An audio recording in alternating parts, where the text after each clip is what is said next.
Tube Tamil வணக்கம். அமெரிக்க அதிபர் Donald ட்ரம்பை பதவியிலிருந்து தூக்குவது எப்படி? அமெரிக்க அரசியல் அமைப்பின் 25வது இலக்க சட்டம் என்று ஒரு சட்டம் இருக்கின்றது. அந்த சட்டத்தின் பிரகாரம் அதிபரானவர் ஆட்சியை நடத்துவதற்கு தகுதி இல்லாதவராக இருக்கின்ற பொழுது, அவர் மூளை ரீதியாக குழப்ப நிலையில் காணப்படுகின்ற பொழுது அவரை பதவியில் இருந்து நீக்குவதற்கான முயற்சியில் இறங்கலாம். இத்தகைய ஒரு முயற்சியை அமெரிக்க அதிபரனுடைய கட்சிக்கு உள்ளேயே இப்பொழுது பலர் பேச தொடங்கி இருப்பதாக தெரிவிக்கப்படுகின்றது. இதற்கு காரணம் அமெரிக்க அதிபர் ஹோர்முஸ் நீரிணையை திறவுங்கள் என்பதற்கு தூஷண வார்த்தையை பேசியதானது பெரும் பிரச்சனையையும் சலசலப்பையும் ஏற்படுத்தி இருக்கின்றது. அமெரிக்காவினுடைய டெமோக்ராட் கட்சியினுடைய அதிபர் வேட்பாளராக போட்டியிட்ட யூதராகிய பெர்னி சாண்டர்ஸ் அமெரிக்க அதிபருக்கு பைத்தியம் பிடித்து விட்டது, அவரை பதவியில் இருந்து நீக்குவதற்கான வேலைகளை செய்ய வேண்டும், இந்த போரை உடன் நிறுத்த வேண்டும் என்றும் அவசர கோரிக்கை விடுத்திருக்கின்றார். இப்படியாக அங்கு நிலைமை மோசமாக செல்ல நேற்றிரவு அமெரிக்காவினுடைய விமானங்கள் ஈரானுடைய தலைநகர் தெஹ்ரானில் இருக்கும் சிறை பல்கலைக்கழகத்தின் மீது நடத்திய தாக்குதல்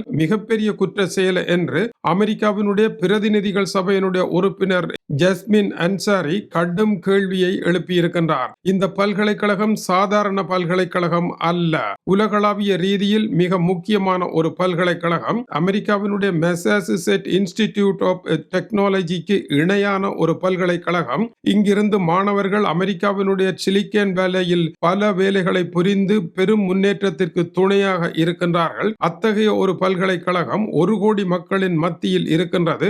அதன் மீது குண்டு வீசுவதனுடைய தேவை என்ன? இது சர்வதேச போர்க்குற்றம் என்றும் இந்த போர் சட்ட முரணானது என்றும் இதை உடனடியாக நிறுத்த வேண்டும் என்றும் ஆவேசமாக பேசியிருக்கின்றார்.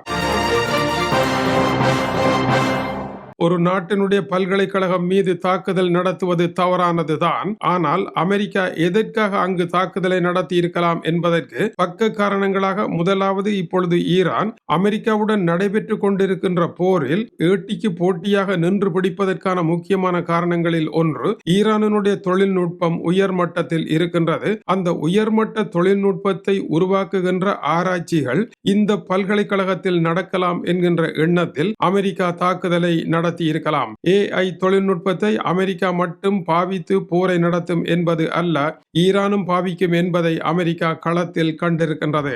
மேலும் ஒரு நாட்டினுடைய உள்ளக கட்டமைப்பை தகர்ப்பது சர்வதேச போர்க்குற்றம் என்றும் ஜஸ்மின் அன்சாரி தன்னுடைய கண்டனங்களை தெரிவித்திருக்கின்றார். அதேவேளை டென்மார்க்கினுடைய தொலைக்காட்சி சேவை 2 செய்தியாளர் டொனால்ட் ட்ரம்ப் குறித்து அமெரிக்காவில் குழப்பங்கள் ஏற்பட்டு இருப்பதற்கு நியாயங்கள் உண்டு என்கின்றார். முதலாவது, டொனால்ட் ட்ரம்பினுடைய காலக்கெடு இன்று திங்கள் இரவு முடிவடைகின்றது. இந்த முடிவடைகின்ற நேரம் தான் டொனால்ட் ட்ரம்ப் பாரிய தாக்குதலை நடத்துவதற்கான இறுதியான நேரம் என்று கருதுவதற்கான எந்த விதமான செயற்பாட்டு நிலையும் அவரிடம் காணப்படவில்லை. இப்படி பல காலக்கெடுக்களை விதித்ததும் அதன் பின்னர் பேச்சுவார்த்தை என்று காலத்தை மாற்றியதுமாக அவர் பிடிக்க முடியாத பனிக்கட்டியாக நழுவி ஓடுவதே அவருடைய அரசியலாக இருக்கின்றது. இரண்டாவதாக, சில நாட்களுக்கு முன்னர் போர்க்களத்தை விட்டு வெளியேறப் போகின்றேன் என்றும் ஹோர்முஸ் நீரிணை தமக்கு முக்கியம் இல்லை, தமது நாட்டில் ஆயில் போதும் என்றும் கூறியவர் இப்பொழுது தூஷண வார்த்தைகளை பேசி ஹோர்முஸ் நீரிணையை திறக்காவிட்டால் தான் ஈரான் மீது மரண தாக்குதலை நடத்தப் போகின்றேன் என்று முழங்கியிருக்கின்றார்.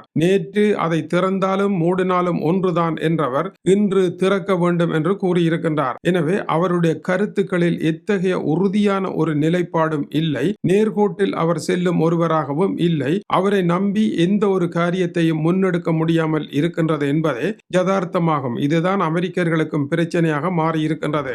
டொனால்ட் ட்ரம்ப் ஒரு நேர்கோட்டில் பயணிக்கும் தலைவர் அல்ல.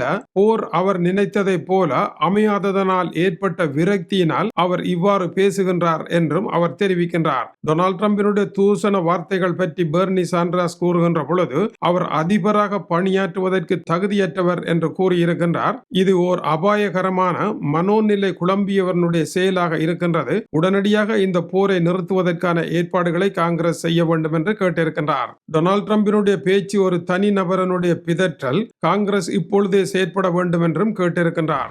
அதேவேளை முக்கிய அரசியல் தலைவர் சவுக் சூமர் கூறுகின்ற பொழுது, அமெரிக்கர்களே, உங்களுக்கு இனிய ஈஸ்டர் வாழ்த்துக்கள். நீங்கள் தேவாலயங்களுக்கு சென்று வழிபடுங்கள்.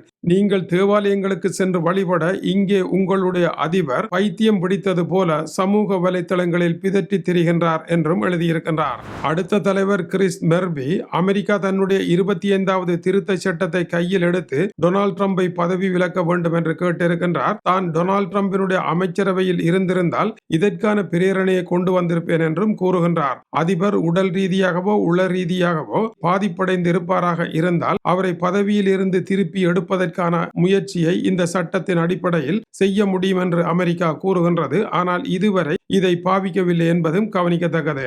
அமெரிக்க அதிபருடைய ஆதரவாளராக இருந்த மர்ஜோரி ட்ரெய்லர் கிரீன் கூறுகின்ற பொழுது சந்தேகத்திற்கே இடமில்லை, இவர் ஒரு பைத்தியம்தான் என்றும் அமைச்சரவையில் உள்ளவர்கள் டொனால்ட் ட்ரம்பை கடவுளை போல கருதாமல் உண்மையாக மக்களுக்கு எது வேண்டும் என்று நினைத்து இனியாவது செயற்பட வேண்டும் என்று கேட்டிருக்கின்றார். அமெரிக்காவில் இப்பொழுது ஏற்பட்டிருக்கின்ற இது போன்ற உள்ளக மோதல் மிக ஆபத்தானது என்றும் ஈரான் போரை விட மிகப்பெரிய ஆபத்தாக முடிய போகின்றது என்றும் நிபுணர்கள் எச்சரித்திருக்கின்றார்கள். டொனால்ட் ட்ரம்ப் பிரச்சனையை கையாளுவதற்கு தகுதியற்ற ஒருவராக இருப்பதும், நேரம் ஒரு கதை கதைப்பதும், எதையும் ஒழுங்காக செய்ய முடியாமல் எதுவுமே முற்றுந்தரிப்பில்லாத வசனமாக இருப்பதனாலும் இந்த எதிர்ப்பு கிளம்பி இருக்கின்றது.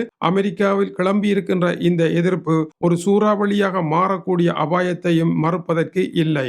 இது டியூப் தமிழருடைய உலக செய்திகளுக்காக டென்மார்க்கில் இருந்து கீசே துறை. வணக்கம் உறவுகளே.